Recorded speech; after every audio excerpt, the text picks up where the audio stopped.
if we see the music of your film, the other day had a fantastic music.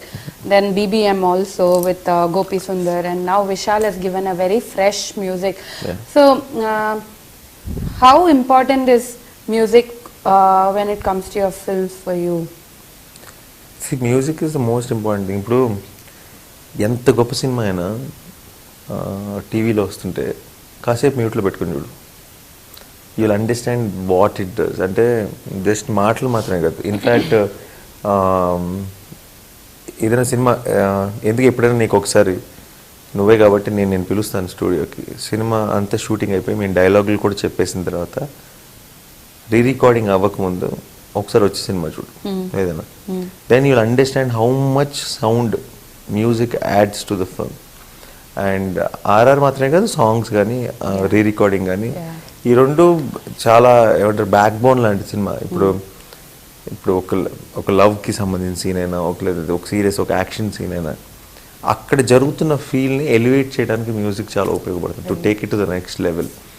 And recording అసలు okay మా cinema కాబట్టి నేనేం చెప్పను, మీరు చూడండి. అంటే నేనే చాలా బాగా చేశారని చెప్పేస్తే. అండ్ పాటల గురించి పర్టికులర్గా మనకి పాటలనే చాలా ఇంపార్టెంట్. ఇంగ్లీష్ ఫిల్మ్స్ లాగా కాదు, మనకి ఆ సాంగ్స్ అనేవి మనకి ఈక్వల్ ఇంటర్వెల్స్లో రావాలి, వస్తూనే ఇంతకు ముందులాగా కట్ చేస్తే పాటలు అంటే ఈ మధ్య ఇష్టపట్ల ప్రేక్షకులు. అంటే ఊరికే పాట కోసం పాట రావటం కరెక్ట్ కాదు.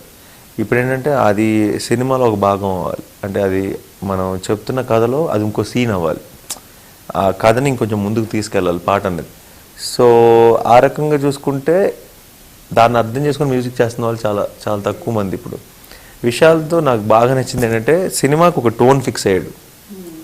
ఇప్పుడు 6 పాటలు 6 రకాలుగా డిఫరెంట్గా సినిమాకి సంబంధం లేదు, అలా కాకుండా ఏదో ఒక పాటలు చేద్దాం అని కాకుండా ఈ సినిమా టోన్ ఏంటి, ఇది ఒక రాయలసీమలో జరిగే ఒక కథ, దీని మూడ్ ఏంటి, వీటి కృష్ణగాడు అని ఒకడు ఉన్నాడు అమాయకుడు, వాడి లవ్ స్టోరీలో వచ్చిన రకరకాల ట్విస్టులు టర్న్లు అన్నది ఐడియా. సినిమాకి కెమెరామ్యాన్ ఎలా అయితే ఒక విజువల్ టోన్ ఇచ్చాడో, సౌండ్ పరంగా విశాల్ ఒక టోన్ ఇచ్చాడు. అలా సినిమాని అర్థం చేసుకొని ఆ సినిమా ప్రతి సీన్ని ఎలివేట్ చేయడానికి కాన్స్టెంట్గా సినిమా కోసం పనిచేయడం, మన కోసం మనం కాకుండా, అలాంటి టెక్నీషియన్స్ని మనం చాలా రేర్గా చూస్తాం. విశాల్ అలా అంటాడు. So I'm very glad that, అంటే హనుకి విజన్ ఉంటే సరిపోదు, ఆ విజన్ని తెర మీదకి తీసుకొచ్చే టెక్నీషియన్స్ కావాలి. అలాంటి టెక్నీషియన్ కెమెరామెన్ యువరాజ్, అలాంటి టెక్నీషియన్ మ్యూజిక్ డైరెక్టర్ విశాల్. వీళ్ళిద్దరూ హనుకు 2 కళ్ళులాగా అనమాట. సో అందరూ అదే ఫేవరెట్ సాంగ్ అంటున్నారు కాబట్టి నేను వేరేది అని చెప్తా.